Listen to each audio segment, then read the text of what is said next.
ఈరోజు మహనీయుడి జయంతి. అతి గొప్ప సువిశాలమైన భారతదేశానికి లిఖిత రాజ్యాంగాన్ని ప్రసాదించిన మహనీయుడు డాక్టర్ బాబాసాహెబ్ అంబేద్కర్.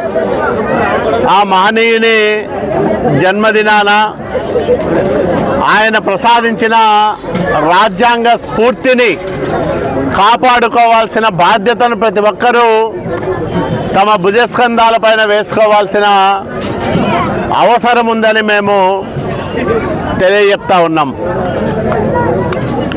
ప్రతి మనిషి స్వేచ్ఛగా జీవించే హక్కు, అట్లాగే ప్రతి మనిషి సాటి మనిషి పట్ల బాధ్యతగా మెలగాల్సిన అవసరం, ప్రజాప్రభుత్వాలు రాజ్యాంగ ధర్మాలను పరిరక్షించాల్సిన అవసరం, వీటన్నిటిని కూడా బాబాసాహెబ్ అంబేద్కర్ గారు చాలా స్పష్టంగా విశదీకరించారు.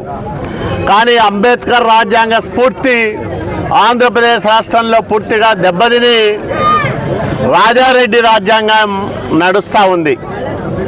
కొంతమంది పోలీస్ అధికారులు, కొంతమంది ఉన్నతాధికారులు సైతం ఐపీసీ సెక్షన్లు మర్చి వైసీపీ సెక్షన్లను అమలు చేసే ఒక దురదృష్టకరమైన వాతావరణం ఆంధ్రప్రదేశ్ రాష్ట్రంలో నెలకొని ఉంది.